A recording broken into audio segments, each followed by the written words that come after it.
میوانمانەیە لە شاری کەرکووکەوە کاک سالار حەکیم پێشمەرگە و بەشداربووی ڕاپەڕین کە ئەمڕۆ 34 ساڵتەیە پەڕێت بەسەر ڕاپەڕینی شاری کەرکووکە. کاک سالار حەکیم حیاتم بانیت باش و نەورۆزت پیرۆز و ڕاپەڕینت پیرۆز. هیوادارم کە زۆر باش بیت. ئەگەر بکرێت با لەوە دەست پێ بکەین ئەمڕۆ پێش 34 ساڵ لە کەرکووک چی ڕوویداوە چۆن توانیتان ئەم ڕاپەڕینە دەست پێ بکەن؟ بەیانی ئێوە هەموو بینێرانی کەناڵی کورسات باش 34 ساڵ لەمەوبەر ئێمە و هەموو جەماوەری شاری کەرکووک توانیمان بەشدار بین لەو ڕاپەڕینەی کە 70 ساڵ بوو حکوومەتەیەک لە دواییەکانی عێراق هەوڵیان دەدا کە کەرکووک کە بەشێکی زیندوی کوردستانە دای ببڕێن و بیبەنەوە سەر خۆیان بە بڵێسەی ئەو ڕاپەڕینەکە لە پێنجی سێ لە ڕانی دەواازەی ڕاپەڕینەوە دەستی پێکرد و لە 19 لەسەر 20 ساڵی 91 توانرا بە پشتیوانی جەماوەر و بەڕابەرایەتی بەرەی کوردستانی لە ناویاندا یەکێتی نیشتیمانی کوردستان کە بەداینەمووی ڕاپەڕین دەناسرا بوو توانیمان لەو ڕۆژەدا 70 ساڵەی تعریبی کەرکووک بسڕینەوە و بە دوژمنان بڵێنەوە کەرکووک بەشێکی دانەبراوە لە کوردستانەکەی خۆمان. بەڵێ کاک سالار بەگشتی باسێکمان لەوە بووکەی کە بارودۆخەکان پێش ڕاپەڕین چۆن بوو لە کەرکووکدا؟ بەڕێزان کە باز ڕاپەڕینەکەین ڕاپەڕین هەر تعریفەکەی وایە لە هەموو شارێک و شارۆچکەیەک جەماوەر بۆ خۆی ڕائەپەڕێ و دێتە سەر زادە و ئەوەی کە بە شۆڕش و بە چەکداری ناچێتە سەر و ناگەیتە ئامانج لە ڕێگەی جەماوەر و ڕاپەڕین و خۆپیشاندانەوە دەتوانی ئامانجەکانت بەدێبێنی. بەڵام بە نسبەتی شاری کەرکووکەوە کەرکووک هەر بۆ خۆشی لەو پێش باسم کرد حکوومەتەیەک لە دواییەکانی عێراق هەر لە مەلیکیەوە هەر لە زمانی عەبدولکەریم قاسمەوە هەر لە زمانی بەعسیەکانەوە هەر لە زمانی قەومیەکانەوە تا دوایین جار لە 68ەوە حزبی بەعس هاتە سەر حکوم بە دەسەڵاتدارێتی ئەحمەد حەسەن بەکر و پاشان سەدام حوسێن کەرکووک بە پرۆسە هەوڵی تعریبکردنی بۆ دراوە لەو کاتەوە لە سەروبەندی ڕاپەڕینیشدا گەر بینە سەر ئەوە لە کوردستانە ڕاپەڕینەکە زۆر بە شێوەیەکی ئاسان بەڕابەرایەتی حزبە کوردستانیەکان و لە نایەندا یەکێتی نیشتیمانی کوردستان و بە بەشداری جەماوەر دەتوانرا بە هەرهەڵا حکوومەت دەربکەی. من خۆم لەبەر ئەوەی دەرکرابووم لە شاری هەولێر بووم ئێستاش لە پێش چاومە قەتاری ئەو جوندی و سەربازانەی کە لە ڕاپەڕینەکانی هەر لە حاجی ومەرانەوە تا دەگاتە کەرکووک هەمووی ئازاد کرابوون. یعنی ئەمە بەڕاستی ئەمە خۆی لایەکی پرشنگداری ڕاپەڕینە کە کورد ئەگەر بگاتە دەسەڵاتیش ئەوە مرۆڤ دۆستانە تەعامل لەگە دوژمنەکانی خۆیاکە. ئەمە یەک. دوو کە دێنە سەر کەرکووک لە پێش ڕاپەڕین بە بەردەوام ئەوەی کەوا بەعسی نەبووایە تەرحیلەکرا ئەوەی ماڵە پێشمەرگە بووایە تەرحیلەکرا ئەوەی زیندانی سیاسی وایە تەرحیلەکرا تەنانەت ئەگەر لە دائیرەکانیش بە جلی کوردی دەوامت بکردایە بە کوردی قسەت بکردایە تەرحیلەکرای. ئەمە لەلایەک لە لای دووەمەوە وردە ناحێ و قەزاکانی لێ ئەکردەوە تا کارگەیشتە سەرەوەی حربی عێراق و ئێران تەواو بوو کە پەلاماری کوێتیدا و ڕاپەڕین دەستی پێکرد لە کەرکووکە سەدام حوسێن ئەو کاتە عەلی حەسین مەجیدی نارد کردی حاکمی مطلقی ئەو شارە بێگەڕانەوە بۆ پەرلەمان بێگەڕانەوە بۆ یاسا هەموو شتێک عەلی حەسەن مەجید خۆی دەیکرد. ئەگەر بزانین عەلی حەسەن مەجید چی کردووە سێ پشتێنەی ئەمنی لە دەوری کەرکووک دانرا بوو کە زۆر بە قورسی خەڵک ئەیتوانی پیاتێ بڕێ و بڕاتە ناو شاری کەرکووکەوە. ئەمە یەک. دوو دەستی کرد بە حەملەیەکی گرتن لە ناو شاری کەرکووک کە هەر لە مناڵی 10 ساڵانەوە تا پیرە ئەختیاریش لە هەموو گەڕەکە کوردیەکان زیاد لە 5,000 گەنجی گرت و لە هەمان کاتشدا لە شارۆچکەی دووبزیش کاکەوێتە خۆراوی شاری کەرکووکەوە لەوێش دەستی بە حەملەی گرتن کرد کە دەزانن لەوێش جەماوەرێکی زۆری کوردی لێبوو کە سەر بە ڕێخستنەکانی یەکێتی نیشتیمانی کوردستان بوو. کەواتە ئێمە ئەو ڕێخستنانەی هەمان بوون و ئەو جەماوەرە کوردەی هەمان بوو کە بیکەنێ پاڵپشتی خۆمان و لە پێشمەرگەوە ڕاپەڕن ئەوەمان لە دەست چوو ئەمە وەکو نسبەی مرۆیی وەکو باری سیاسیش هەر لەو کاتەیە عەلی حەسەن مەجید کۆمەڵێ لاوی گرت لە گەڕەکانی کەرکووک لە ناو شۆرجە گولەبارانی کرد بۆ چاوترساندن و تۆقاندنی ئەوانەی کەوا خۆیان شاردوتەوە بە هەر هۆیەک بێ لە دەست هێزەکانی ڕژێم ڕزگاریان بووە ئەمە بۆ تۆقاندن و لە هەمان کاتە کەوتە ڕوخان و تێکدانی ئەو گەڕەکە کوردیانەی کە گومانی ئەوەی لێ دەکرا ڕاپەڕین لەوێەوە دروست بێ و کە سەتاسەد هەمووی کوردنیەکێ لەو گەڕەکانە گەڕەکی دێرینی عەرەسەی کەرکووک بوو کە بەرامبەر فڕۆکەخانەی کەرکووک بوو یەکسەر عەلی حەسەن مەجید تێکیدا ئەمە باری پێشەوەی کە بینە ناو شارەوە باش کە ڕاپەڕین لە سلێمانی دەستی پێکرد و لە هەولێر دەستی پێکرد بووین کاک سالار با لێرەیە ڕاو بگرم با باسێکی ئەوە بکەین کە جەنابەت ئاماژەت بۆیە کە عەلی حەسەن مەجید وەکو پارێزگاری مطلقی ئەو ناوە دەست بەکار بوو و ئەو هێزە ئەمنی کە لەو ناوچەیە بوو و ئەو ڕێو شوێنە ئەمنیە تونانەی کە خۆمان نەزانین ینی باز لە هەر شوێنێک بوو بێ یەکەم شت کە کردی بێتی هەنگاوکە هەڵیە نابێ لایەنی ئەمنی بووە کە بتوانێت تون و تۆڵی بکات و بتوانێت کۆنتترۆڵی وەزعەکە بکە لە شارێکی وەکو کەرکووکە چۆن ئەکرا یاخۆ چۆن توانرا ئەم ڕێخستانە کۆبکەنەوە کە ئێوە ئاگادار بوون لە 5 مانگە لە ڕانیە ڕاپەڕین بووە لە 7 مانگ لە سلێمانیا خۆ ئەو هێزەی باسیش حتمما ئامادەکاری تاوی کردووە لەو شارەیە و بتوانێت شارەکە کۆنتترۆل بکە ینی ئەمێ پێم بڵێ ئەو گروتینی جەماوەر پێشمەرگە چۆن بوو لەو کاتەیە پێشەوەی باسی لە بەشەکانی تر بکەین. قوربانگیان من ئەم قسەی کەیکەم بۆ جەنابەت نییە بۆ ئەو جەماوەرەی ئێستایە کە جیلێکە ڕاپەڕینی نەدیوە لە کاتی خۆی ئەگەرچی لە دوای عملیاتی ئەنفال ئێمە شکستێکی ئەسکەری کاتیمان بەسەر هاتێزی پێشمەرگە هەڵکشایە سەرەوە بۆ سەر سنوورەکان ئەجینا ئێمە وەکو یەکێتی نیشتیمانی کوردستان ڕێخستنەکانی ناوە بە تایبەتی خەتەکەی ئێمە بۆ یەک سرکەش لە خەباتدا نەبراوین. ئێوە لە چه خەتێکا بوون کاک سالار؟ بەڵێ ئێوە لە چه خەتێکا بوون؟ ئێمە هەر خەتی یەکێتی نیشتیمانی کوردستان بووین ئەو خەت ڕێخستانە بووین کە پێش ئەنفاک پەیوەندیمان بە پەیوەندی نهێنیمان بە سەرکردایەتی یەکێتی نیشتیمانی کوردستانە بوو بەڵام لە دوای ئەنفال و دوای قۆڕەخکردنی هەموو کوردستان و وەدەرنانی هێزی پێشمەرگە لە کوردستان بۆ سەر سنوورەکان ئەو کاتە یەکێتی نیشتیمانی کوردستان بەرنامەیەکی زۆر حەکیمانەی دانا کە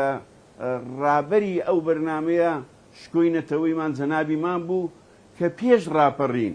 لە یەکێ لە کەناڵەکانی ئەوروپاوە کە سەدام ئەو کاتە لە ئەو پەڕی بەهێزیە بوو جەنابی مام شکۆینەتەوەیمان ڕوحی شاد بێ فەرمووی سەدام حوسێن قەرزێکی زۆری لەسرە بەم شێوەی ئێستا 8 ساڵ لە شەڕابووە ناتوانێت ئەوها ئەو هێزە ڕابگرێ ناچارە بێ پەلاماری یەکێ لە دەوڵەتە عەرەبیەکانەدا یعنی تەنانەت ئەم قسەیە لە ڕووی ئەلامیشەوە ئەو کاتە خەڵک گاڵتەیان بە کورد و بە جەنابی مام و بە بیرکردنەوەکەی دەهات و بە فەعلی کە ئەوەش ڕوویدا و پەلاماریدا ئەو کاتە ئێمە وەکو ڕێخستن یەکێتی نیشتیمانی کوردستان 3 سەرکردایەتی دانا سەرکردایەتیەک بۆ ئەوروپا سەرکردایەتیەک بۆ شاخ و هەندێ لە هەواڵانی کادیری پێشکەوتوی یەکێتی نیشتیمانی کوردستان ناردەوە بۆ ناو شارەکان بۆ ئەوەی لە ناو شارەکان هەم لە ڕووی بەهێزی ڕێخستنەوە نەپسڕین ئەو هەڵقانە لێک هەم ئەو پێشمەرگانەی کە نەتوانرا بگاتە سەر سنوور تەسلیم بووبوونەوە بەرنامەیە بۆ دانرا بوو ئێمە بیان دۆزینەوە کۆیان بکەینەوە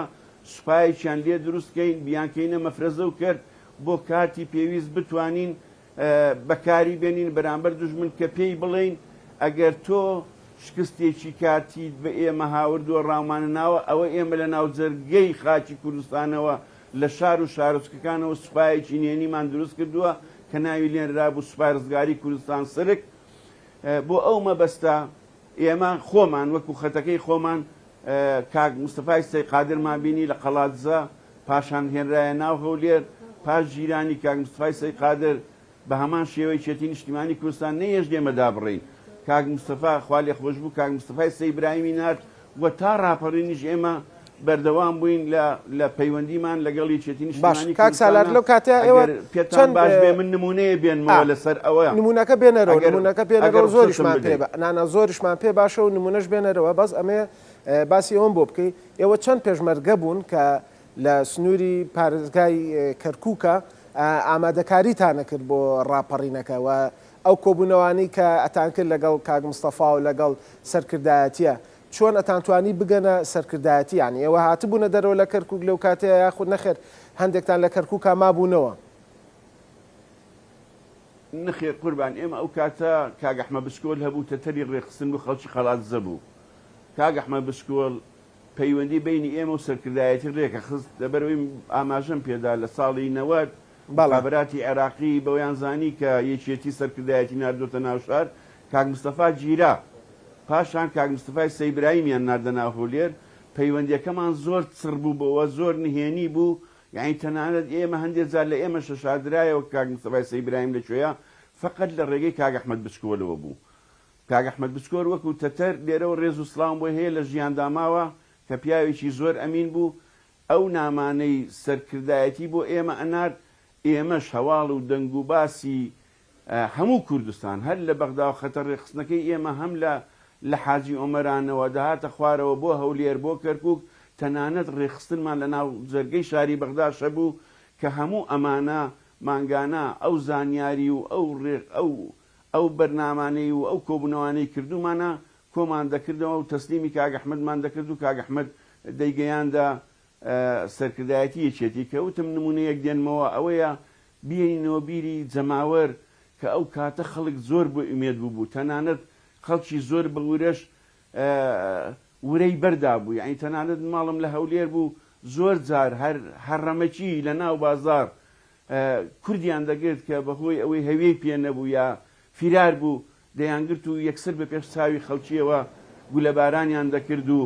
ئەگەر بێ و گومانی کوردایەتیشیان لێ بکردایە ئەوە ماڵەکەشیان تەخت دەکرد ئەمە وەزعەکە بوو بۆیە یعنی کورد سەدام وایە زانی گەیشتۆتە حالەتێک تەنانەت ناخی هەموو مرۆڤێکی کوردی کوشتووە من کە دەڵێم نمونەیە دێنمەوە ئێمە ناومان پێدرا کە لەبەر ئەوەی کوردستان ئەنفال کرابوو دیهاتەکان هەمووی تەخت کرابوو سەدام بە بەرنامە هەمووی تەرحیل کردبوو لە لای سلێمانیەوە بۆ ئۆردوگاکانی سلێمانی لە لای هەولێریشەوە بۆ ئۆردوگاکانی دەشتی هەولێر ئەو ئۆردوگایانەش هەمووی سیمبەر کرابوو تەلبەند کرابوو چوونە ناوی ئۆردوگاکانیش لەژێر چاودێری بەعس و پیاوانی بەعس دەبوو بۆیە زۆر قورس بوو خەڵک بڕوابەوە بە کوردبوون بکە بڕوابەوە بکە کە هێزێکی سیاسی هەیە لە ناو عێراقە لە ناو کوردستانە بەرەنگاری ئەم سیاستە چەپەڵەی بەعس دەبێتەوە لە ڕوخاندن و کوشتن و چیمیا بارانکردن بۆیە ئێمە کە ناومان بهات من بەبیرم دێ یەکێ لەو ڕێخستانە لە شاری دووبز بوو کاک یوسفتەیی بوو بانگم کرە و کاتە خوێندکاری زانکۆ بوو لە هەولێر وتم تۆ وەرە پەیوەندی بکەوە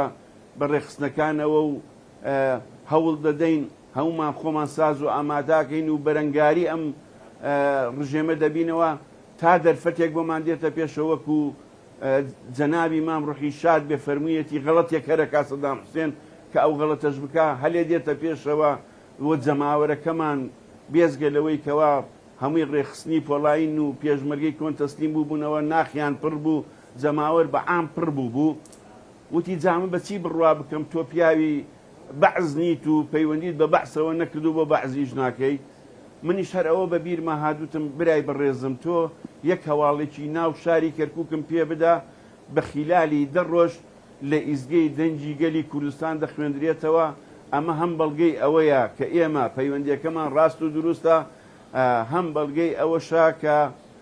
یەکێتی نیشتیمانی کوردستان زیندووە و نەماوە بەڵکو شکستێکی عەسکەری کاتیمان بەسەراتوە ئەجینا ڕێخستنەکانمان هەمووی ساز و ئامادەیە و پەیوەندیمان بە هەموو ئەو هەواڵانە کردووە کە بە سەرکردایەتی یەکێتی نیشتیمانی کوردستان ڕێی پێیان داوە بۆ کاتێکی کاتی تەسلیم ببنەوە و خۆیان بپارێزن و هەمویانمان کۆ کردوێتەوە و ڕێکیانمان خستووە لە شێوەی مەفرەزە و کەرت و تیپ ئەیتر بەبیرم دێ کاگیوسف هەواڵێکی بۆم هێنا لە کەرکووک ڕژێمی بەعەز لە قەزای دووبست 5 ماڵە پێشمەرگەی کە تەرحیل کردبوو کە شەهیدیان هەبوو تەخت کردبوو. ئەم هەواڵە کاک یوسف تەیب لە ڕۆژی پێنجشەمدایە من زۆر لام سەیرە بۆ ڕۆژی جومعە کردمە هەواڵ کاک ئەحمەد بسکۆڵ هات بۆ ماڵی ئێمە ئەم هەواڵەمدا پێی سوتفە کاک ئەحمەد بسکۆڵ ئەم هەواڵەی ئەبرد ئەیدایە دەستی کاک مستەفای سەیبراهیم ئەوانیش لە ڕێگەی تایبەتی خۆمانەوە کە لێرە باسی ناکەم چۆن دەگەیشتە سەرکردایەتی یەکێتی گەیاندە بێ سەرکردایەتی یەکێتی نیشتیمانی کوردستان یعنی من دە ڕۆژم دانابوو بەڵام لە ماوەیەکی 48 سەعاتە ئەم هەواڵە بڵاو بووەوە هەم حکومەت پێی شۆک بوو هەم هەواڵانی ئەوانەی کە ڕێخستن بوون گوێیان لەم هەواڵە بوو زانیان کە ئێمە خەتێکی فعالین و پەیوەندی ڕاستەوخۆی خۆمان بە سەرکردایەتی یەکێتی نیشتیمانی کوردستانەوە هەبوو. بۆیە من ئەڵێم ئەمە یەکێکە لە نمونونەکان کە دەوری زۆر بوو ڕێخستنەکانی یەکێتی نیشتیمانی کوردستان بە متمانە و ئەوەی کە لای خەڵک زۆربەی زۆری خەڵک ڕووی لە ڕێخستنەکانی یەکێتی نیشتیمانی کوردستان بوو بە تایبەتی کە لە کوردستان 305 فەوزی سووکە بوو ڕۆژانە لە ئیزگەی دەنجی گەلی کوردستانەوە بروسکە لێ ئەدرا کە لە ڕابردووی یەک ببورین کە ئەو چەکدارانە لەگەڵ ئێمەیە ڕابپەڕن فرسەتێکە بێ بۆ کورد بتوانین دەسەڵات بۆ کورد بجێڕینەوە لەگەڵ ئەم هەموو هەنگاوانەدا تعلیماتی یەکێتی بەم شێوەیە بوو. یەک ئێمە هەوڵ بدەین ئەوانەی ئەو سوپایی هەمانە لە سرک هەوڵ بدەین بیان کەینە شانەی چەکدار کە ناوی لێنرا بوو شانەی چەکدارانی بروسک شانەی چەکداری شاڵاویش بۆ سلێمانی تەرخان کرا بوو. دوو هەوڵ بدەین ئەو خەڵکانەی کە ڕێخستن و ئامادەیان تێدایە یاخود دەتوانن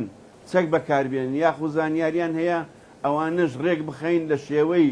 مەفرەزا لە 3 کەسەوە بۆ 5 کەس و ژمارەیان بۆ دابنەی. سێ بۆ ئەو خەڵکانەی کە لە ناو ڕژێمن کە چەکداری ڕژێمن کە هەندێک خەڵک هەبوو تەنانەت بەس وەرەقەی کردبوو پارەیدا بۆ مستەشارەکان بەس بۆ ئەوەی سەلامەت بێ و نەگیرێ ئەجینا دڵ و بیر و باوەڕ و هەر لای کورد بوو ئەوانەش ڕێک بخرێت. چوار هەوڵ بدەین بۆ ناو سوپای عێراقی لە پلەدارەکان هەر لە عەریف بەسەرەوە بۆ نایب زابوت بۆ زابوت بۆ پلەی سەروتر ئەمانەش هەوڵ بدەین لە هەر شوێنێکا بێن بە پێی شوێن و کاتەکە بتوانین ئەگەر بتوانین بیانکەینە شانەی چەکدار بیانکەین ئەگەر گومانمان لێ هەبێ هەوڵەدەین بەس تەقەمان لێ نەکەن ئەگەر خراپیش بن تادیدیان بکەین بڵێن ئێمە شتێکی وا لە پێشەوەیە ئەگەر بێ و پەیوەندیمان پێوە نەکەن پاشان نینی خۆتان لە ملی خۆتان دەبن. بۆیە ئێمە بۆ کەرکووک زۆر قورس بوو لە کوردستان ئاسان بوو شانەی چەکدار دروست بکرێ لە کوردستان ئاسان بوو ڕێخستنەکان تۆزێک ڕقابە لە سەریان کەمتر بوو وەک لە کەرکووک بۆ کەرکووک زۆر سەخت بوو بۆ کەرکووک هەر چاوێک کرا بۆ 100 چاو لەسەرمان هەموو جوولانەوەیەکمان هەموو داخلبوونێکمان لە سەیتەرا هەموو شتێکمان لە ژێر چاودێریە بۆ ئەو کاتە من بەهۆی ئەوەی کەم ئەندام بووم فەرمانبەر بووم هەویەم هەبوو ماباقیەکەی ئەو هەواڵانەی کە لەگە مندا لە ڕێخستنەکان بوون زۆربەی زۆریان یا فیرار بوون یا خۆیان حەشاردا بوو. بۆیە هەسان بیرمان کردەوە چۆن بینەشە ناو شاری کەرکووکەوە بۆ بینینی ڕێخستنەکان هەواڵێکی ڕێخستن لێرەوە ناوی دێنم ناوی کاک تەحسین خەیاتە بەڕازیلی خۆی پێبوو وتی من ئامادەم بۆ کەرکووک سەر و ماڵمدا بنێم من جلێکی هەولێریەکەمە بەرم بۆ ئەوەی کەس گومان نەکا ئێوە ڕێخستنی کەرکووکن دەڕۆنە ناو شارە و سیارەکەشم ژمارەی هەولێرە ئەوەمان بە هەزانی و من و برای بەڕێزم کاک وەستا سابیر کە ئەو کاتە هەم کرابووە ئامرکەرتی سەرێک لە ڕێخستنەکانی خۆمان کە دەورێکی باڵای هەبوو هەم بووە حەڵقەیەک بۆ دۆزینەوەی ئەو ڕێخستانەی. کاک سالار من لێرەیە ڕاددەگرم هێز لە هەولێرەوە دەهات بۆ شاری کەرکووک لە ڕاپەڕینی 11 ئازاری هەولێر چ کاریگەریەکی هەبوو لەسەر ئەو ڕاپەڕینەی کە لە کەرکووک کرا و چ کار ئاسانیەکی بۆ کردبوون؟ بەڕێزم هەموو کارێک کاردانەوەی هەیە نەک هەولێر بەڵکو من ئێستاش ئەو جەماوەری خۆمان کرد لە ڕێخستنیێنەکان بوون کە باسییان نەکرد تەنانەت کە لە ئەو خەڵکانەی کە گیرا بوون برا بوون نە خواروی عێراق بۆ تکریت لەوێ ئەو کاتە رادیۆنێکە و پیان دەوت قیسارە ئەو رادیۆنەت بکردایەتەوە ئیزگەی دەنجی گەلی کوردستانی لەسەر دوو شەپۆل وەرەگرت ئەو کاتە ئەوان باسییانەکە دەیانوت ئێمە لە ناو زیندان جاری وا هەبوو زابوتی شیعە هەبوو ئەویش لەبەر ئەوەی شیعە بوو متابعی ئەخباری شیعەیە کرد کە سەورەی شەعبانی ئەوانی ڕاپەڕین لە خواروی عێراق دەستی پێکرد بوو ئەیوت دەیزانی ئێمە رادیۆن بەکاردێنین خۆیە کردە خەو دەیوت لە یەکەم سرکەی ڕاپەڕینەوە لە ڕانیا ئێمە ئومێدمان لا دروست بوو ئەگەر ڕاپەڕین بەردەوام بێ ئێمە هەموو ڕەمی ئەکرین و کوردیش ڕزگاری دەبێ بۆیە یعنی لە هەر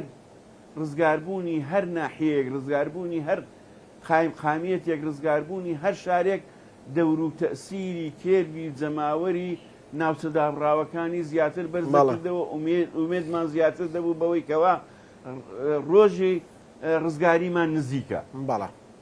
کەواتە مادام وایە کاک سالار ڕۆژی ڕزگاری نزیک بووە بە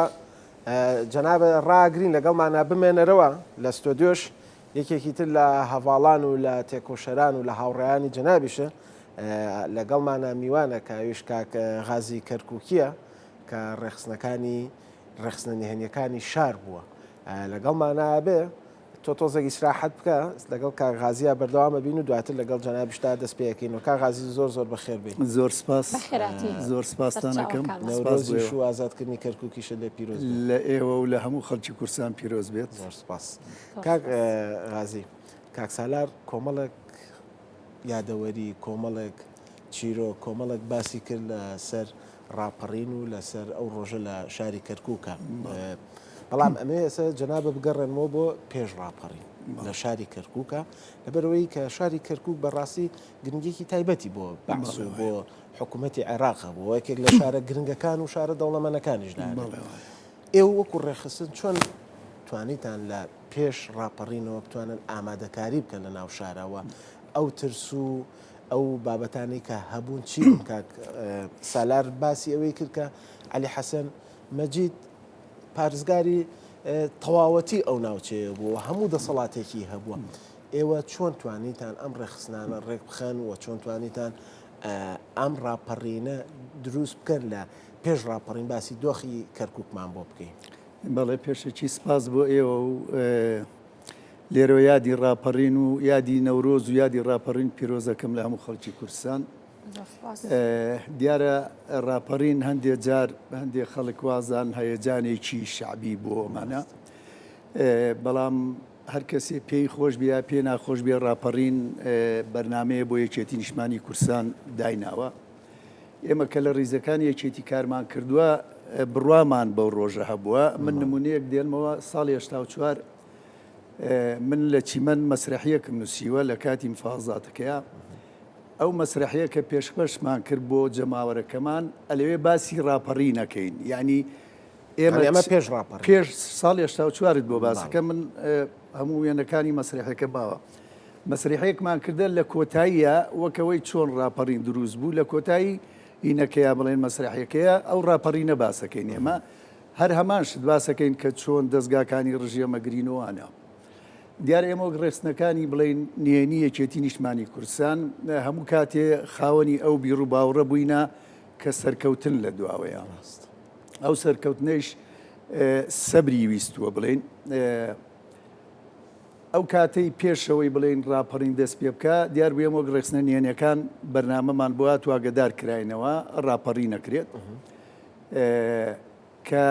لە ڕانیەوانە دەستی پێکرد دەیتر پێش ئەوە ئێمە ڕێخستنەکانی خۆمان کۆ کردەوە ئەو کاتە ڕێخستنەکان بڵێن ڕێخستن شانە بوو هەر شانەیە لە سێ کە زیاتر مەسەلەن زیاتر نەبوو بۆ نمونە من لە ماڵەکەی خۆما سێ برای ترم تەنزیم بوو نانزانی من مەسوولیانم لە بەرەوەی لە ڕێگای ترەوە ینی ڕژێمەکانوەندە بەهێز بوو مخابرات و شتەکەی تۆ ئەوایە بەو شێوەیە ڕێخستنت بکردایە کە بەرنمەکە دانرا بۆ ئەوەی یادی بڵین ڕاپەڕین بکەین ومانە کاغازی یانواتە سێبرا لە ماڵێکدا بوون هەر سێکتان تەنزیم بوون و کەستانیانزان کە تۆ مەسئولیانی تۆش کە تۆ بە منەوە پێنجمان تەنزیم بووین ئێمە هەشت برا بووین کەسیشتانە تەزانێت نەخێر یەکێکیان نەیزانی کە ناوی نەجاتە برامە ئەو لە پێش منیش تەنزیم بوو بەڵام ئەوانەی تر من مەسئولیان بووم نایانزانی تەمەنی چەند بوو کاک غازی کە پەیوەندیت کرد بە ڕێخستنەکانەوە؟ من لە ساڵی 1979 پەیوەندیم بە یەکێتی نیشتمانی کوردستان کۆمەڵی ڕەنزدەرانەوە کردووە. باشە. ئەو کاتە کاک سلێمان چیمەنی هەبوو، یادی بەخێر و تەمەند درێژ بە ئیستێژ ماوە. سلێمان چیمەنی من و بە سەدان خەڵکی لە کەرکووک بڵێن تەنزیم کرد، پیاوێکی تێکۆشەر و چاونە ترسوانی ناوشاری کەرکووک بوو. ئەو سەردەما بڵێن کە مناڵێم ئیشەکان وا بوو، ئەمە شانەیە کەسیانەوە شانە، بەڵام هەمویان من هەمویان مەناسی، بەڵام بە هەمووی تەنها سەر شانەکانیان منیانە ناسی کە من تەنزیمیان مەسئولی خەتەکەیانم. کە بەرنمەکە دانرا و ژمارەکانمان بۆ دانرا، من تا ساڵی 1970 ناوی نوێنەکەم شیڤان بوو. لە 1970 کامنی ئامە منی گرد و دوای بە عەفوعان بەربووم لە ئەعدام نەجاتم بۆمانە، ناوەکەم گۆڕی بە چالاک.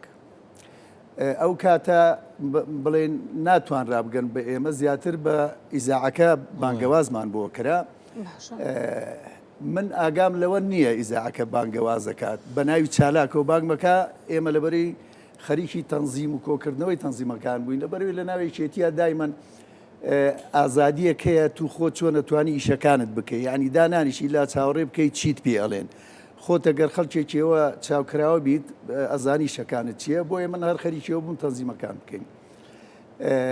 ئەوە بۆ عەلی حەسەن مەجید 13,000 کەسی گر لە کەرکووک، 13,000 بەس لە ناو کەرکووک، بەس ناو کەرکووک. عیلاقی بەوە نەبوو تۆ عەسکەری جاشی مهم وەیە کوردیت، مەسەلەن من بۆ خۆم گیرام، ئەمە پێش ڕاپەڕین، ئەمە ڕاپەڕین بووە لە کوردستان، بەس نەگەیشتوتە کەرکووک، نەگەیشتوتە کەرکووک. مەبەستم کەرکووکە. ئەو مەبەستەکەیەوە چی بوو مەسەلەن بۆ ئەوەی ئەم هەموو خەڵکە بگرێ نەتوانن ڕاپەڕینکەن. مەسەن بۆ نمونە لە کەرکووک معسکەر هەبووە، فەیلق هەبووە، بارودخانە هەبووە، بڵێن ئەمن هەبووە، مخابەرات، ئیستخبارات، هەچی دەستگای بەهێزی حزبی بەعسە بووە لە ناو شاری کەرکووک بووە، کە 13,000 کەسی کردەوە بوو. لە شۆرجە تقریباً 25 کەسی گر ڕەمیانی کرد. من خۆم چووم، یعنی ئەو کاتی کە چووم ڕەمی کرا بوون تەواو، 25 کەس ڕەمی کرا، گەنج کە ئەیانویست دەرچنە دەرەوەی کەرکووک نەگیرێنەوەمانە. ئێمە کراینە پاسێکەوە، من و 4 برام کراینە پاسێکەوە، نموشەیانی ناسوارمانیان کرد، لەگەڕێکی ئازادی بووین. لە ڕێگایەکی لە براکان من ناوی نەوزاد وتی کاکامە یەک جێی شعبیەکی لەگەڵە بۆ بە هەمومان چەکەی لێسین و کاک غازی شتێکم بیستۆ جا نازانم ینی لەسەریم خوێند بێتەوە، باسی ئازادیت کرد لە نەخۆشخانەی ئازادی لە کەرکووک گویا 6 بریندار هەبوو، بەحس هێرشی کوردستان بە برینداریش توانم باسیکەم گوتان. باشە کە هین بوو ئێمە ویستمانی ینی ئەو پاسە بگرین، بەڵام هەندێک پیاوی بەتەمەن خۆتان نەزان پیاوی بەتەمەن ماڵمان بە قورمەگرو لەگەڵمانە نەبوون. بە هەر حاڵی ئێمەیان بردە بڵین تۆپ زاوە، کە بردمانیانە تۆپ زاوە، ئیتر هەمووی قاعی معسکەراتوانەیە،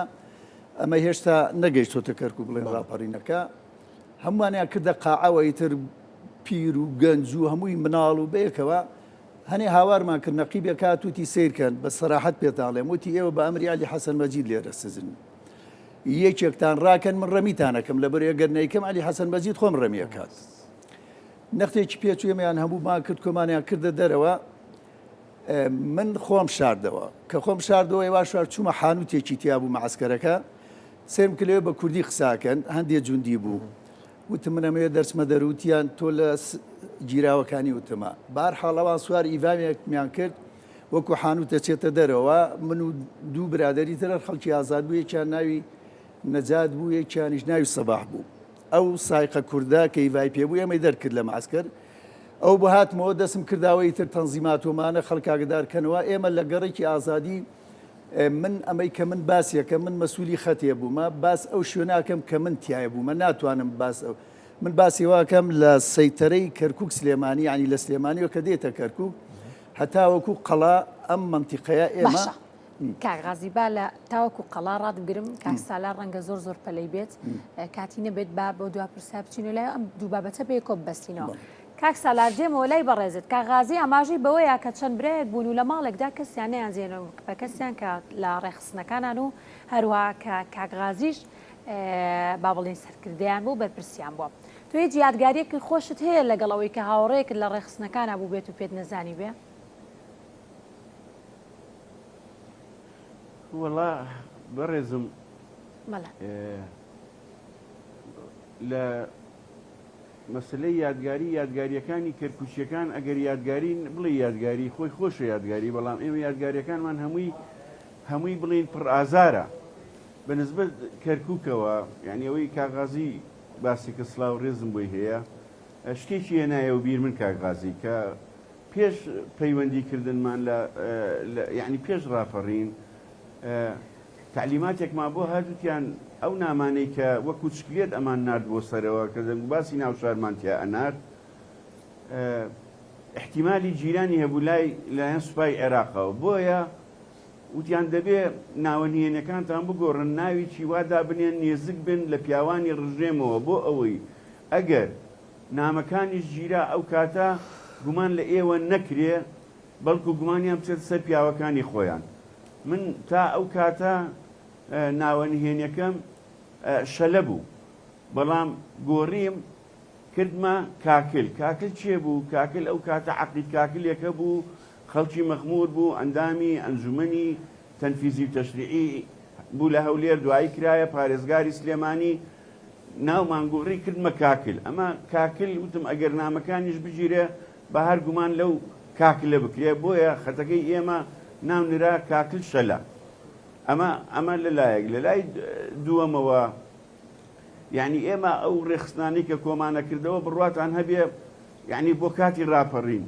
شتی وامان تووشە بوو یعنی بۆ خۆشمان نەمان دەزانی ڕۆژە لە ڕۆژان ئەمە ڕێخستنە بەس فەقەت پێمان دەوترا ئەمە ڕێخستنی یەکێتی بووە ئەمە یا دڵسۆزی یەکێتی بووە یا ئەمە لە دێهاتەکانی سنووری کەرکووک لە ناوهێزی پێشمەرگە داڵدەی پێشمەرگەی داوە ئێمە دەچوین بەسەریمان دەکردەوە من یەک شتێکی ڕەفیقێکتان بۆ باسکەم بەڵێ گەر بتوانی برای شەهید بوو کەرکوچی بوو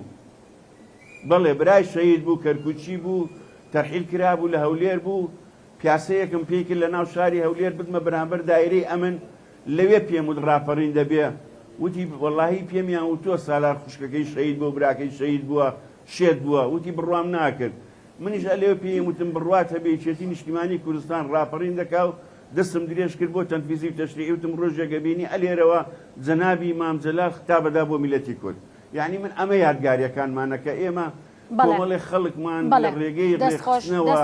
دەناسی کە لەوە پێش نەمان ناسی بەڵێ سوپاس کاک سالار کە لەگەڵمانە بووی لە شاری کەرکووک سالار حەکیم پێشمەرگە و بەشداربووی ڕاپەڕین سوپاس بۆ تۆ کە لەگەڵمانەوەی دووبارە کاغازی دەگەڕێم بۆ لای بەڕز دەچینە لای مەسەلەکەی قڵاکە و بەڵام گەر بتوانین بە کورتی و بابەتەمان پێ بڵێ بۆی بچینە سەر تەواوی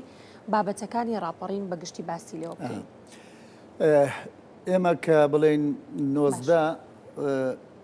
پێشمەرگە لە ڕێگای سلێمانیەوە نەیتوانی بێتە ناو گەڕێکی ئازادی بۆ ئیمام قاسم بۆ ئیسکان و ئەو منطقانە ئەوەی کرا ئێمە بەس ڕێخستنەکانی ناوشار بووین ڕێخستنەکانی ناوشار ئێمە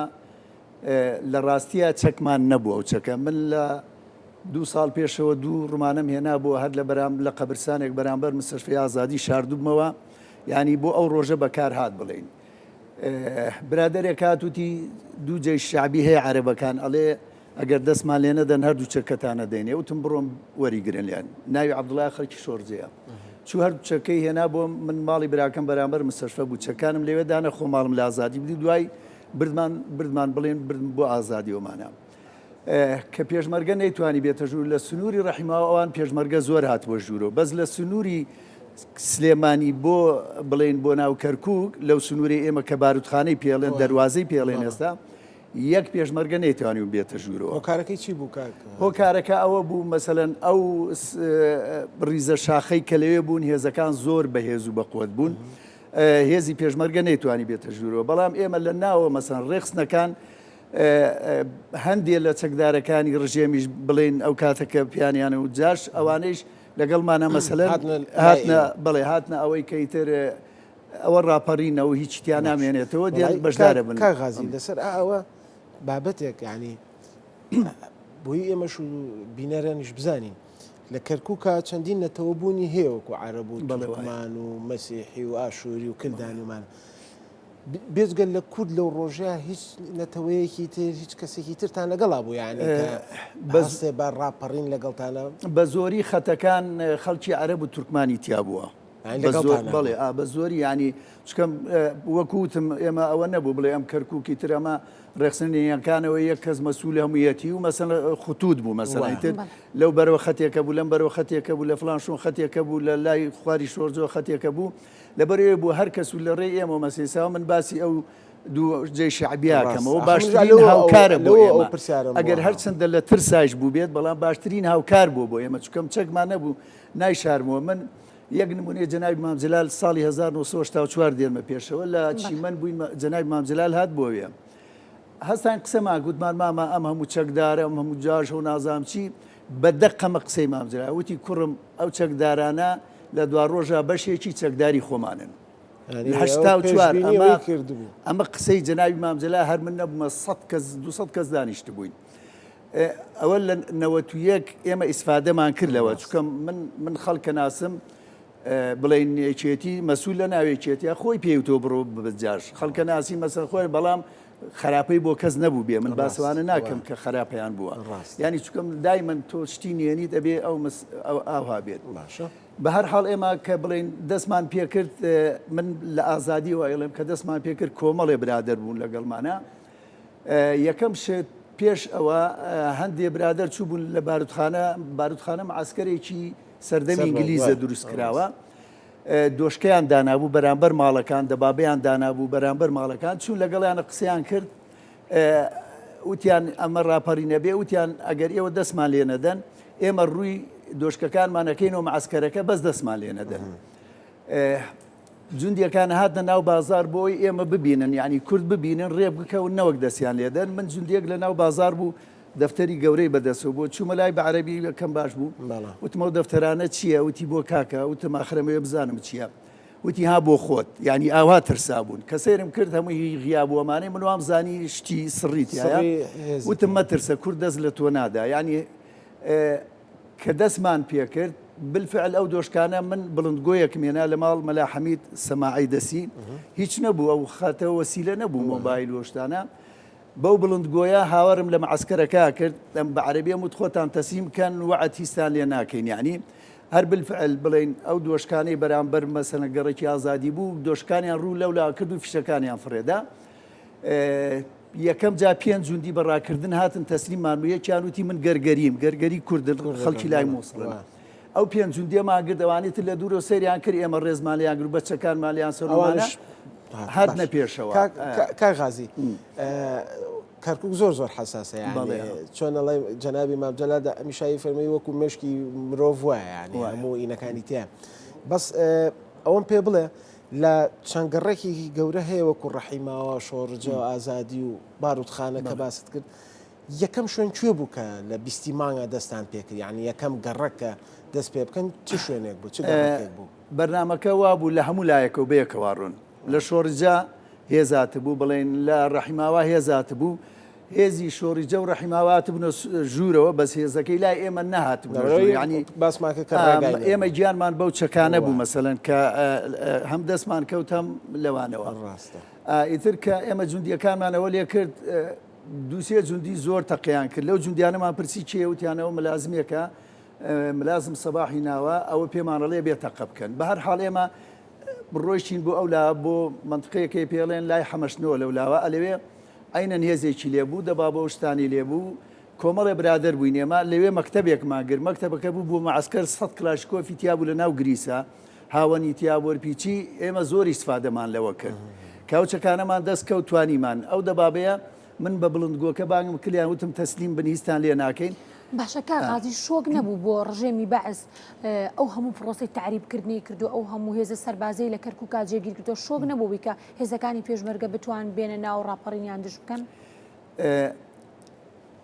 دەسەڵات چەند بەهێز بێ کە هێزی جەماوەەر جوولایەوە دەسەڵات معنەویاتی نامێنێت ینی من پێتەڵێم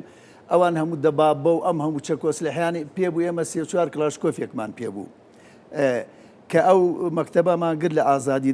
چەکمان دەستکەوت بڕاب کە ژن چەند ژن چەکێڵە گرد و تەقێ کردیان ژن ڕۆڵی هەبوو لە ینی من ناویان نازانم کۆمەڵەژن لە ئازادی بوون لەگەڵ ئێمە پەلاماری مەکتەبەکەیان بابەتێکیشمان هەیە میوانێکی ترمان هەیە لەسەر ئازادکردنی کەرکووک کە خانمێکە بەشدار بووە لە ڕاپەڕینەوەوانەیە خاتووە حەسیبەمان لەگەڵ بێت کاغازی بابەتەکانی کەرکووک بەڕاستی زۆر زۆر چۆنە لە هەم جێڕانەوەکەی چێژێکی تایبەتی هەیەەوە هەمیش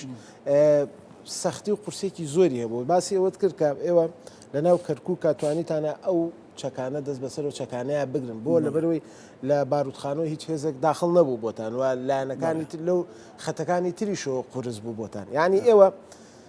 نەبوون و نەهاتنی پێشمەرگە وەکو پێویست خۆتان توانیتان وەکو ڕێخستن لە ناو شارە ئەو بۆشاییە پڕ بکەنەوە من دێمە سەر ئەوە تەواوێکم ئەوە ئێمە کە ئەو مەکتەبەمان گردووانە وەکوتمە و دەبابەیە کە بانگمان لیان کرد خۆتان تەسلیمکەن دابەزینە خوارەوە لە دەبابەکە برادێرێکمانێ ناوی عادل عەبدوڵڵای سە لە ئاسایشی کەرکووکە ئەو دەرچوە دەرەوە وتم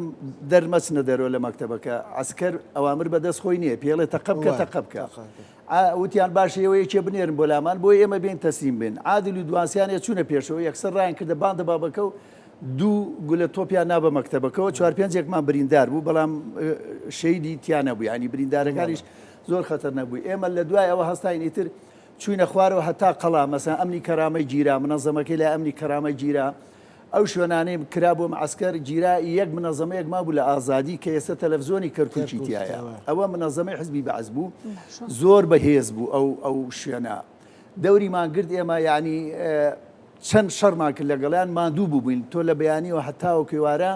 تقریبا بووە دەور بە چەندێک توانیتان کەرکووک ڕزگار بکەن تەڵی لە بەیانیەوە چایەوە ئێمە ئەو منطقەیە کە پێتەڵێن بەیانی زوو هێشتا ڕۆژ نەبوو بۆ ئێمە دەستمان پێکرد ڕۆژی 20 لەسەر 21 20 لەسەر 21 تەقە و ئەوانە دەستی پێکرد کە منەظەمەکاوانە نەمانتوانی مەسەلەن ئەم منەظەمەکە بگرینی کۆمەڵی برادەر وتمان ئەڕۆین ئێمە تیکێ نانەخۆین دێینەوە ئەمجا پەلامارێ دێنی ئەیگرینەوە شتانە چوونە ماڵ لەیلەخان سدیق خەڕەش بە ڕەحمەت بێت لە ماڵ ئەوان نانما خوار کۆمەڵی برادەر بووین تقریبا بووە تەقە نەما بوو ئێمە بەس منەظەمەکە مابوو یەکسەر ڕامان کرد بۆ منەظەمەکە ئێمە دوو برادەرمان لەوێ دانابوو مەجید ڕۆستەم و شاوە بیکەیسی بە ڕەحمەت بێ وتمان ئێوە لێرە بنەمان پێشمەرگەی کۆن بوون خۆیان هاتبنەوە وتمان ئێوە لێرە بنەتا ئێمە تکێ نانەخۆین و دوایەوە بڕۆم جا بە هەمان لێدەین هەتا ئێمە هاتینەوە مەجید ڕۆستەم و بڵێن شاوە بیکەیسی منەظەمەکەیان گرت هەردووچیان بەدوان نەک بەدوان هەندێک خەڵکیان لەگەڵ بوو کەسوکار خۆیان ینی شتێکی سیر بوو مەسەلەن گردنی ئەو منەظەمەی ئاسان نەبوو بە دەقیق پێتەڵێم بە دەقیق حەوت و چارەک ئاخر شت منەظەمەکەی ئازادی ئیسکان گیرا یەک تەقەی یەک پیاوی ڕژێم نەما لە منطقەی لە سەیتەرەی سلێمانی و هەتا گاتە قەڵا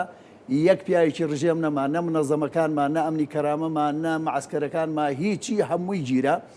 ئێمە 300 جوندیمان لابوو کە خۆیان تەسلیم کرد لە مزگەوتەکەی ئازادی داماننا خەڵکەکە چوون ژن هەمووی خواردون و هینیان بۆیان هێنا یەک دەستمان لە یەک نەفەرێکیان نەدا یعنی بڵێ تەعەدا بکەینومانە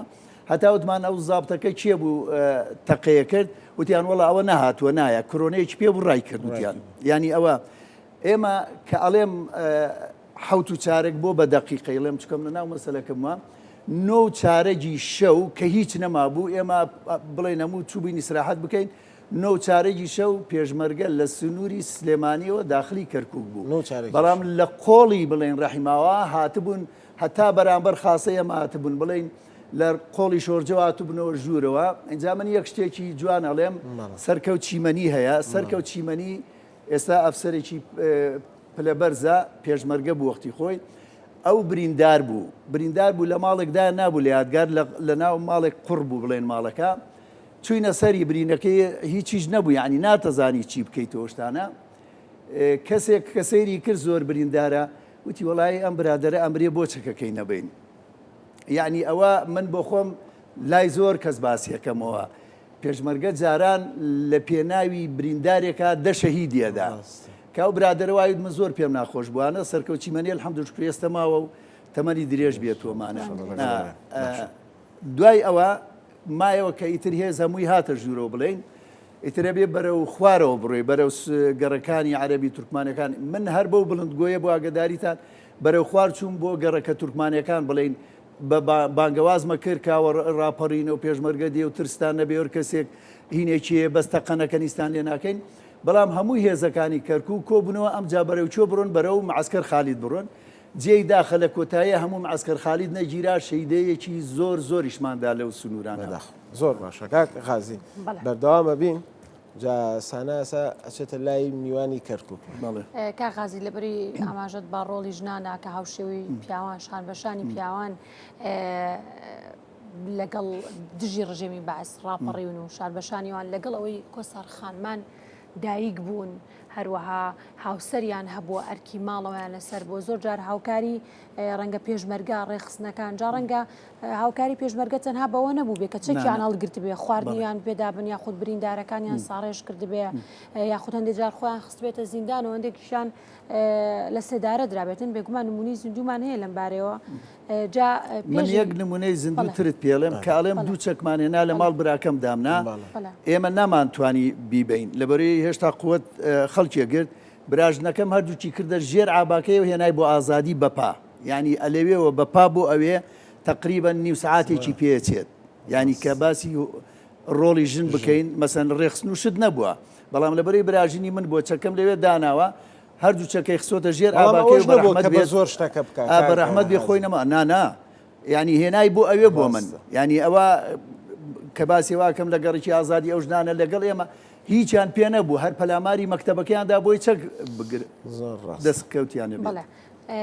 جا هەر لەسەر ئەم بابەتە دەچینە لای خات و حەسی بە عەبدوڵڵا ڕێخستنەکانی ڕێخستێنی هێنیەکانی ناوشار کە لەگەڵمانە ڕاستەخۆ خات و حەسی بە سڵاو لێ بەبیانیت باش نەورۆست پیرۆز بێت سەرەتا دەمەوێت لەوە دەست پێ بکەم کە لەگەڵ ئەو هەموو بارودۆخە قورسی کە لە کەرکووک هەبووە هەروەها ئەو هەموو هێزە سەربازی کە لە کەرکووکدا هەبووە سەخت نەبووە ئافرەت بیت و بتوانی لە ناو ڕێخستنەکانە بیت سڵاو بەیانیتان باش بەیانی سەرجەم بینەرانی کەناڵە جوانەکەی کورسات باش و جەژنی نەورۆز لە هەموو گەلی کورد پیرۆز بێت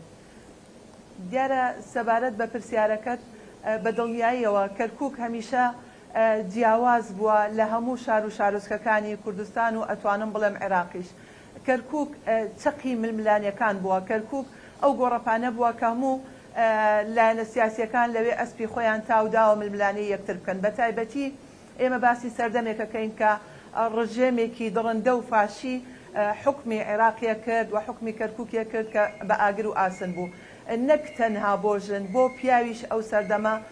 خەبات زۆر قورس بوو و زۆر سەخت بوو لەگەڵ ئەوەشدا ژنان لە کەرکووک هاوشانی براکانیان هاوشانی باوکیان هاوشانی هاوسەریان هاوشانی پیاوان بەشدار بوون و ئەرکێکی قورسیان هەڵگرت بوو کە ئەویش بەشداریکردنا لە ڕێکخستنە هێنیەکان و ڕۆڵی کاریگەر و کارایان هەبووە من پێم وایە ئەوەی ژنان کردیویانە لەو سەردەمە هیچی کەمتر نەبووە لە ڕۆڵی پیاوان بگرە هەندێک ڕۆڵ هەیە هەندێک ئیشوکار هەیە بە ژن زیاتر ئەکرێ بۆ ژن گونجاوترە بۆیە ڕۆڵی ژنان لە ڕاپەڕی نەمەزنەکەی بەهاری ساڵی نەوەتوێکی گەلی کورد بەرز دەنرخێنین و ئەو ڕۆژە دووبارە لە سەرجەم گەلی کورد پیرۆز بێ و بە تایبەتی ژنان باش زیبا بێمەوە لای جەنابە پرسیاری ئەوە بکەم ئەو ڕۆژانەی کە دیاری کرابوون بۆ ڕۆژی ڕاپەڕین هەندێک ناوچە گۆڕانکاری بەسەرا بنمونە لە کەلار لە سلێمانی و هەروەها لە هەولێریش کە ئەو کاتە کا کۆسرت باز لەوە کاکە ئەبێ ڕۆژی ڕاپەڕین لە جاتیەوەی کە دەی مانگ بێ بچێتە 11 مانگەوە بۆی ڕۆژ وەکو ڕۆژێکی مێژووی لە 11 ئازارە ئەمێ بزانم ئەمەی کەرکووک بۆ 20 مانگ بوو ینی هیچ مناسبەیەک هەبوو کە نەورۆزێکی کە نەورۆزیشە لەو ڕۆژە ینی هیچ پەیوەندێکی هەبوو بەیەکەوە یا نەخێر بەڵێ بەرنامەکەوا بوو وەکەوەی شۆڕشەکەی کاوەی ئاسنگەر کە ئیتر ئاگرەکە کاتەوە بەرنامەکەوا بوو ئێمە بڵێن لە 19ەوە ئیتر کەوجمەکان کرا چکەم قەناعەت وا بوو بە ڕۆژێک و دوو ڕۆژ مەسەلەن ناتوانی بیگری بۆیە پێشتر هێرشەکان پێشمەرگات نەپێشەوە بۆ ئەوەی ئاگری نەورۆز لەو ڕۆژیا بکرێ عنی سەرکەوتنی ڕاپەڕین و ڕۆژی ئاگری نەورۆز بڵێ هەر ئەو ڕۆژە ئێوارەی تر کەرکک بووە دووکەڵ هەموو ینی هەر ئەو ڕۆژە ئاگرەکە کرایەوە چکەم مناڵێم کە گەنجەکان گیرا بوون بەڵام خەڵکی تر مابوو ژن و ئیتر هەندێک خەڵک خۆی شارد بووە چیمانە کرد مەسەلەن لە کەرکک علی حەسەن مەجید دەوری ئازادی ئەگەر گەنجەکان ئەگەر لە ئازادی ڕایەنەکرد بۆ ئیسکان کاچوو ئیسکانی ئەگەر چوون بۆ شۆرجە کاچوو دەور شۆرجەیە ئەگەر ئەگەڕانەوە بۆ ئیمام قاسم مەسەلەن زۆر خەڵک ئاوا خۆی شاردەوە ئەوە نەبوو یان چکەمەوان منعتەجەول بوو ینی قەدەغە بوو هاتوچۆ کەس نەبوو بۆی دەرچێ بەڵامیتر خەڵک لە ماڵی یەکتریەوە چون خۆیانە شاردەوە خەڵک کونیەکەری ینی کۆمەڵی خەڵک خۆی شاردبووە ئەوە نەبوو بڵێ بتوانێت یەکجاری هەمووی گرت بێتوانە بەڵێ ئەوە وەکو بەرنمەیەک وا بوو بۆی لەگەڵ سەرکەوتنی ڕاپەڕی ناچکەم قەنەعەتی 100%مان هەبوو کە ئەم ڕاپەڕینە سەرکەوتن بەدەستێنێ ڕاستە لە کەرکک سەرکەوتنیەکی کاتی بوو بەڵام ئەمە من پێم وایە ئەم ڕاپەڕینی ساڵی 1991 گەورەترین مێژووە لە مێژووی نەتەوەی کووردا چونکە نەتەوەیەک بەبێ هیچ کەسێک بە چەکێکی زۆر زەعیف گەورەترین هێز لە منطقەی شەرق لەوسەتە بتوانی بە تایبەتی کەرکک کە ئیتر زۆری وڵاتانی دنیا بە شوێنی خۆیان ێزان هەتا ئەنگلیز و ئەمریکاش بەینی خۆیان ئەزانن من پێم وایە ئەوانیش نیگەران بوون کە کورد کەرکوکی گرت ئەمریکا و بەریتانیاش نیگەران بوو لەبەرەوەیە نایانویست کوردەوە بێ اینجا ئێمە کە ئەوەی کردمان لە کەرکک مێژوویەکە ئەبێ هەموو کورد سەروەری پێوە بکات لەگەڵ هەموو کەم و کورتەکانی ڕاپەڕین لەگەڵ هەموو گلەکانمانە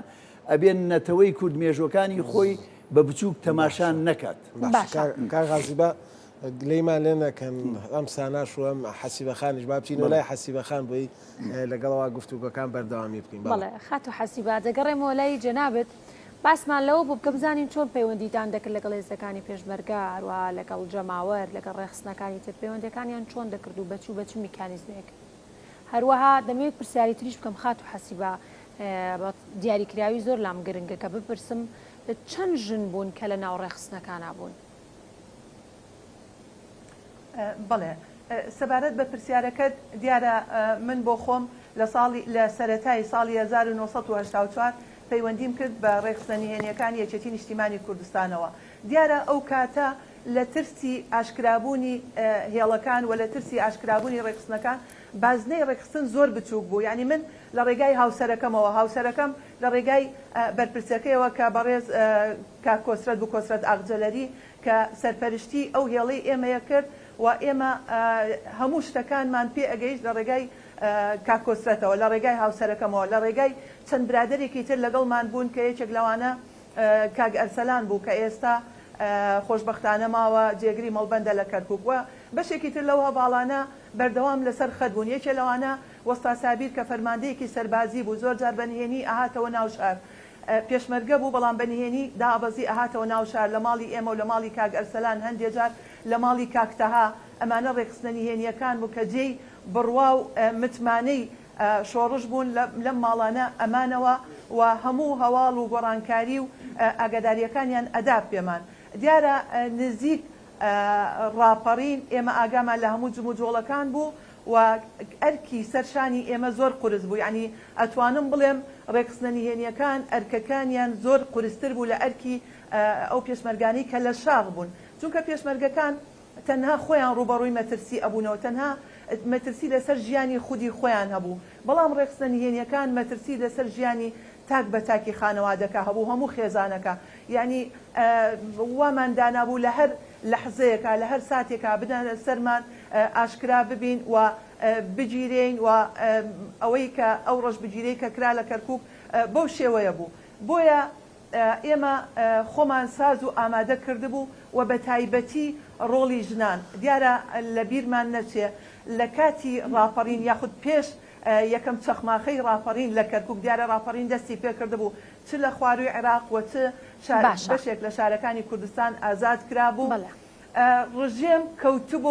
کەوتوبۆ حاڵەتێکی دەرونی زۆر خراپەوە تووشی هستریایەک بوو نێزانی چۆن ڕێگری بکە لەوەی کە خەڵک لە کەرکک ڕانەپەڕێ هەوڵیدا هەموو گەنجەکان دەستگیر بکە ڕەشبگیریەکی کرد هەر کوڕێک هەر گەنجێک نێرینەیەک لە تەمەنی بەڵێ مەراقمەوە پرسیارم کرد و گەروەڵامم بیتەوە بە دیاریکراوی چەند خاتون و چەند ژن بوون کە لە ڕێخستنەکان بوون و ئایا وەک کاکغازی چیرۆکێکت هەیە لەو بارەیەوە کە ئەم کاکغازی براکانی لە ناو ڕێخستنەکانە بوون و خۆشی سەرپەرشتیاری و با بڵێن سەرکردەی ڕێخستنەکان بۆ بەڵام براکانی پێیان نەزانێت توی چیرۆکێکت هەیە لەو بارەوە کە هاوڕێکت کەسێک لە ناو ڕێخستنەکانە بێت تۆ پێی نەزانی یاخود ئەو بە توی نەزانی بێت بەدڵنیایەوە من باسی خۆمەکەم لە ماڵی خۆمان کە سوکاری خۆم هیچ کامیان نەیەزانی کە من سەر بە ڕێخستنەکانم وەکاری نهێنی ئەەکەم دیارە ئاماژەم پێکرد خاتونجیان ئەو کاتە بازنەکان ئەوەنە بچوو بوو یعنی ناکرا من بزانم چەند کەس لە ڕێکخستنە ناکرا هەواڵێکی تر بزانێت چەند کەس لە ڕێکخستنە بە تایبەتی لە ژنەکان بۆ ئەوەی مەترسی لەسەر ژیانمان دروست نەبێ بۆ ئەوەی ژیانمان پارێزراو بێ زۆر ئێمە بەریەککەوتنمان نابوو یعنی ئەتوانم بڵێم زۆر کۆبوونەوەی فراوان نابوو ئێمە دابنیشین بزانین چێ و چێ ڕێکخستنا چێ هەر کەسە و ئەرک و مەهامی خۆی ئەسپێدرا و ئیشی لەسەر ئەرک و مەهامەکەی خۆیە کرد یعنی ئەتوانم بڵێم لە دوای ئەوەی کە ڕاپەڕین یەکەم چەخماخەی لە کەرکووک لێدا و من لە سنووری ڕەحیماوا بووم بە تایبەتی من باسی سنووری ڕەحیماواکەم یعنی لە بەرەبەیانی ئەو ڕۆژەدا کاتێک کە خەڵک هاتە دەرەوە ئەو کاتە زانیمان ڕێکخستنەهێنەکان چەندێ خەڵک لەگەڵی بووە وە چەندێ خەڵک لە ناو ڕێکخستنەکان بووە وە چەندێ خەڵک لە دەرەوەی ڕێکخستنەکان پاڵپشتی لێیان کردووە یعنی بەداخەوە لە بەرەبەیانی ئەو ڕۆژەدا شەهید حاجی هەڵمەت لە ناو خاسە شەهید بوو باوەڕ بکە ژمارەیەکی کەمی هێزی پێشمەرگە هاتبوونە ناو کەرکووکەوە لە قۆڵی ڕەحیماوەوە یعنی من قەت ئەو شانازیم بیر ناچێتەوە کاتێک کە خەڵک چۆن پەلاماریدا بچێ بۆ سەر مۆڵگەکانی ڕژێمی بەعەز چۆن بچێتە سەر دام و دەستگاکانی حزبی بەعەز لە ڕەحیماوە سەرەتا پەلاماری مکافحەی ئیجرامیاندا شورتەی مکافحە دیارە ئێستا ئەو بارەگایە بە خۆشبەختانە بارەگای کۆمیتەی ڕەحیماوەی یەکێتی نیشتیمانی کوردستانە و بنکەی پۆلیسی ڕەحیماوەی ئێستا ئەو کاتە بارەگای بەعسیەکان بوو بارەگایەکی حزبی بەعسیەکان بوو یعنی ئەوەی کە هەتا ئێمە باسی ئەەکەین من بۆ خۆمەگە لێم بپرسی خۆشترین ڕۆژ لە ژیانمە من پێم وایە بەرەبەیانی ڕۆژی ڕاپەڕین بوو لەبەر ئەوەی ئەو خەڵکە بە ژن و بە پیا و هەموو چین و توێژەکان بەبێ سڵەمینەوە بەبێ ترس بەبێ ئەوەی کەسێک سەرپەرشتیان بکە هەڵمەتیان ئەبرد بۆ سەر بارەگاکان بۆ سەر مۆڵگاکان بۆ ئەوەی تۆڵەی خۆیان لەو ڕژێمە دڕندەیە بکەنەوە هەرواش بوو گەورەترین ڕژێم لە ناوچەی شەرقی ئەوسەتا لە ڕۆژهەڵاتی ناوەڕاستە لە ماوەی ئەتوانم بڵێم چەند کاتژمێرێک بوو بە کۆتایی هات و تۆزیان چوە ئاسمان و لاپەڕەیەکی تازە لە مێژووی خەباتی گەلەکەمان کرایەوە و دەستی پێکرد هەرچەندە تەمەنی ڕاپەڕین لە کەرکووک کورد بوو بەڵام ئەتوانم بڵێم زۆر ئەو تەمەنە کورتە زۆر پڕشانازی بوو زۆر پڕسەروەری بوو زۆر تاموچێش بوو و سەرکەوتنەکە سەرکەوتنێکی گەورە بوو بۆیە جەژنی نەورۆز بەلای ئێمەی کەرکووچیەوە دوو جەژنە هەم جەژنی نەورۆزە کە جەژنی نەتەوەی کووردە و هەمیش جەژنی ڕزگارکردنی کەرکووکە کە دەیان ساڵە هەموو گەورە و بچووکی ئەو شارە چاوەڕێی چرکە ساتێکی وایان بوو چاوەڕێی ڕۆژێکی وایان بوو کە کۆتایی بە زەبر و زەنگی ڕژێمی بەعەز بهێندێت باشە جا باس لە خۆشیەکان کرد خات و حەسیبە دەمەوێت دوو پرسیار بکەم بە پرسیارێک و ئاراستەی بەڕێستانی بکەم باز لەوە دەکەم کە ئایا سەرکەوتنەکانی ڕاپەڕین لە نوچە جیاجیەکانی تری هەرێمی کوردستان و هەروەها دەڵێن ژنان کاتێ پێشمەرگەکانیان بینیوە هەلهەلەیان لێیا و شیرینیان بەخشیوەتەوە ئایا ئەم دوو بابەتە کاریگەری هەبووە لەسەرەوەی کە ئەمە گڕوتینی زیاتر بدات بە ئێوە هەروە بە پێشمەرگە بۆ ئەوی بە گڕوتینێکی زیاترەوە ڕاپەڕین بکەن ئەوەی من بینیم لە ژنانی ڕەحیماوە بەڕاستی جێگای شانازیە هەر لەگەڵ یەکەم تەقاندنی گولەبی کەیسیەک لە ناو ڕەحیماوە ئیتر لە پاش چەند خولەکێک خەڵک هاتە دەرەوە کاتێک کە خەڵک هاتە دەرەوە دیارە ڕژێم پێشتر بە بەرنامە هەموو دیوار و سەر دەرگا و سەر دەڕابەی دوکانەکانی داپۆشی بوو لەگەڵ وێنەی ڕژێمە یعنی خەڵک تەنانەت سامی لە وێنەکەش ئەکرد پێش ڕاپەڕین بەڵام لەگەڵ یەکەم چەخماخەی ڕاپەڕینە لە کەرکووک من ژنانم بینی بەدەر لە هەلهەلە لێدان بەدەر لەوەی کە ئەچوون لە دەرگای ئەو ماڵانەیانەدا کە نەهاتبوونە دەرەوە پەلاماری ئەو وێنانی سەدامیان ئەدا ئەیان دڕان و یان خستە ژێر قاچەوە بەدەر لەمە دیارە ئەمە خۆی بۆ خۆی گڕوتینێکی ئەدا بە هەموو ئەوانەی کە کە لەوێ بوون گڕوتینێکی ئەدا بە پیاوان بە براکانیان بە هاوسەرەکانیان و هێزی پێشمەرگەی کوردستان کە ئەڵێم بە ژمارەیەکی کەم لەو قۆڵەوە داخل بوون ژمارەکە زۆر زیادی کرد یعنی خەڵک هەموو چۆپاڵ هێزی پێشمەرگا یعنی ئەمە مێژووە ڕاستە ڕاپەڕین یەکێتی نیشتیمانی کوردستان ئەندازیاری ڕاپەڕین بوو و داڕێژەری بەرنامەی ڕاپەڕین بوو و سەرپەرشتی ڕاپەڕینیە کرد بەڵام ڕۆڵی خەڵک ڕۆڵی هاوڵاتیان ڕۆڵی دانیشتوان هیچی کەمتر نەبوو بە تایبەتی لەبەرەوەی شارەزای شوێنەکان بوون باشتر بەو پێیکە هەر لە ناو کەرکوب بوون و ماڵیان لە کەرکوب بوو وەدانە بڕابوون ڕۆڵی زۆر باشیان نەبوو من ئەگەڕێمەوە سەر پرسیارەکەی جەنابەت کە ڕۆڵی ژنان یەکەم هەندەر بوون بۆ پیاوان بۆ برا بۆ کوڕ بۆ باوک بۆ کوڕەکانیان بۆ هاوسەرەکانیان ئەمە خاڵی سەرەکی بوو ئەم هەندانە زۆر گرنگ بوو لەبەرەوەی هێزی پێشمەرگەی کوردستان و سەرجەم دانیشتوان پێویستیان بە هاندان بوو پێویستیان بە تەشجیع بوو پێویست بەوە بوو باش حەسی بەخان ئیرادە ورەی ئەوانە دیارە ئیرادە ورەیەکی زۆر بەرزیان هەبوو حەسی بەخان لەگەڵ ئەو لەبەرەوەی کاتەکەمان زۆر کەم ماوە با ئەمەوێ پرسیارێک لە کاک غازی بکەم ئەویش لەسەرەوەیە کە کاتی خۆی کاک غازی پێش ڕاپەڕنکەبەرەی کوردستانی دروستەکرێت و تەشکیلەکرێت کە بۆ ئەوی بەرنامە و پلانی یەکێتی نیشتیمانی کوردستان بۆ ڕاپەڕین لە ناو بەرەی کوردستانیا باس بکرێت چەند لایەنێک لەگەڵەوەیان نابن کە ئەم ڕاپەڕینە دەست پێ بکات و بیانووی خۆیان لە کەرکووکە چۆن بوون لایەنەکانی تر ینی ئەو حیزبەکانی تر لایەنە کوردەکانی تر چۆن هاوکار بوون یاخۆ هاتنە پێشەوە بەدەم ئەم ڕاپەڕینەوە یاخۆ نەخێڕەوانیش هەروەکو سەرکردەکانیان لە ناوبەرەی کوردستانیا بە جۆرێکی تر بوون مێژوو گرینگە وەک خۆی باز بکرێت ڕاستگۆیانێش باز بکرێت هەر مێژویەک تو بۆ خۆتت باز کرد لە دوایە بۆش دەرەبێت پێم خۆش بۆ پرسیارت کرد وتم نەوەک هین بێجینا خۆم هەر باسمە کرد یەکێ لە شتەکانم بێ باسەوەش بکەین ئێمە چۆن دەرچوین لە کەرکوو یا چۆن ڕامان کرد ڕاو نراین ئەبێ ئەوەش باز بکرێت ئێمە لە گەڕێکی ئازادی ئەو منەظەمەی کە گردمان برادرانی پارتی ئازاد قەرەداخیان هێنا ئەلێوێ دایاننا بەڵام یەک پارتیەک یەک لایەنێکی تر بۆ دەرمان لەگەڵ ئێمە نەبوو لەو گەڕەکانی کە خۆم باسیەکەم نازام لەو بەرەوە لە شۆرجێوانە بۆ یەک دانێژ نەبوو لەگەڵمان یعنی چەکداری ڕژێم هات لەگەڵمان بوو کەسمان نەدی بڵێ ئێمە وەک پارتی دێ لەگەڵتانە ئێمە پارتی نەوشتانە نەبوو کە ئازاد قەرەداخیان لەوێ دانابوو جگە لەو حیزبش حیزبی تریش هەبوو یعنی بەڵێ و کاتانە حزبی شوێوانەی شە بوو حزبی شوعی حزبێکی چەکدار نەبوو بە تایبەتی بتەوێنێت توی کورسان لەسەر یەکێتی پارتی حساب بکرێتوانە کە ئازاد قەرەداخیان لەوێ دانابوو کابرای گیرا بوو مەسوولی منطقەکە بوو دابیانە دەسەوانەوە خەڵک گردی پیاوێکی زۆر خراپ بوو لە دوای کوشتیان لە قەبرستانەکە فڕیاندا بوو من چوون بۆی تەنسیق بکەم من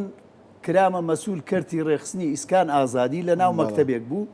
ئەو سەردەمە کاک ئەحمەد عەزیز برای شەهید دەشتی لەگەڵمانە بوو کاک شەهید دەشتی مەسوولی خۆی پێشمەرکە بوو عەبدوڵڵا کۆمەڵە ئیستا ئەفسەرە لەگەڵمانە بوو کاک نەسرەوت پێشمەرگەی کۆن بوو لەگەڵمانە بوو ئەو شوێنە من کە بوومە مەسوولی کەرتی ڕێخستنی ئیسکان ئازادی برام لەگەڵمانە بوو ئەوێمان کردە مەقەڕ ئەوان شادنە ناو منەظەمەکە ئێمە منەظەمەکەمان گردووان بەڵامەوان هاتنە سەر حازریەکە چوو لەوێ دانیشت ئێمە چونکەم شەوەکەی کۆمەڵە سیارەشتی تیا بوو وتمان کەس دەست بۆ ئەم شتانە نابە وەک هەشتاکان بیرمان کردەوە وتمان ئەمە مڵکی شۆڕشە ئەم سیارە شتانە کەس دەستی لێ نادا بەیانی ئەسان سێرەکەین ئەوان هاتوونەتە ناوی سیارەکانیشیان بردووە حاصل چوون بۆ لای ئازاد قەرەداخی تەنسیقی لەگەڵا بکەم بۆ ئێمە وەگێکێتی و پارتی و بەرەی کورسانێمانە کە چوومە ژوورەوە سێرەکەم کۆمەڵی خەڵک لەوەیە پێش ڕاپەڕینەکە هەموو خەڵکی ئازادی سکان بڵێن ئیمام قاسم هاواریان بوو لە دەستیان کۆنە بەعسیەکان بوو پێم سیر بوو وتم ئەمانە ئەبووە بژێت چوومە پێش وتم کاک ئازاد ئەمانە خۆیان ئەبێیسە بگیرێن چۆن هاتوون وتی کاکە ئەوە عەفو عام دراوە و نازام چی یعنی خەڵکەکە پێی سیر بوو باش ئێمە ڕاپەڕیمان کرد بەرامبەر بەعەس ئێسێرەکەین بەعەسە میزان بە کوردی هاتۆتەوە یعنی ئەوەی کە ئەڵێ لایەنی تر تا توانین بڵێن لە کەرکووکیش و لە تەواوی کوردستانیشە یەکێتی نیشتیمانی کوردستان داینەمۆی ئەم ڕاپەڕینە بووە داینەمۆی ئەم شۆڕشە بووە کە بەرپاکراوە ئەزانم قسە و زۆرە بەڵام ئێمە کاتمان تاوا بووە چیرۆکەکانی ڕاپەڕین بەتایبەت لە شاری کەرکووکە تەسەوری چەندین بەرنامە ئەەکەم کە توانین لەسەری بەرنامە ئەنجامی با بچمە لای حەسیبەخانش قەی ناکە لەوەتی لە بەرنامەکانمە پرسیارم لێ نەکردو حەسیبەخان ئەمێ دواوتەی خۆتمان پێ بڵێ لەسەر ڕاپەڕین و لەسەر ئەم ڕۆژە پیرۆزە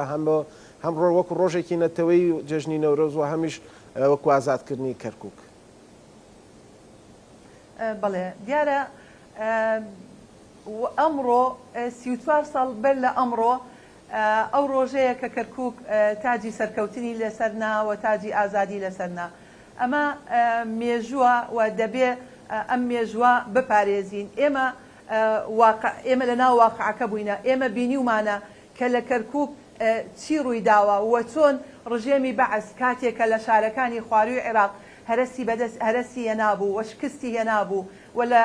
شەڕی کوێ تەواو بوو هەرچی هێزە زەبەلاحەکەی هەبوو هێنابووی لە کەرکووک داینابوو لە ناو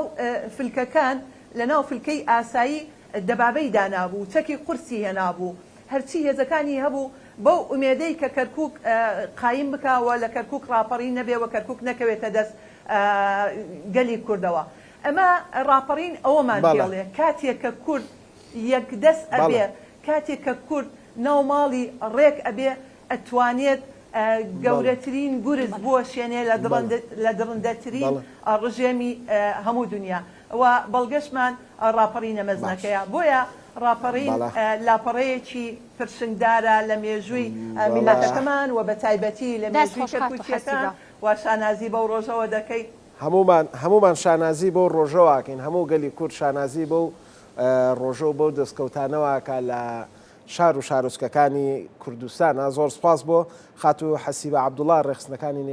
ڕێخستن نهێنیەکانی شار لە شاری کەرکووک کە لەگەڵمانە بوو هەروەها سپاس بۆ کاک غازی کەرکووکی بە هەمان شێوە ڕێخستنە نهێنیەکانی ناوشار لە شاری کەرکووک ئەم بانێ لەگەڵمانامە دووبارە ڕاپەڕین و نەورۆستان لێ پیرۆز بێن.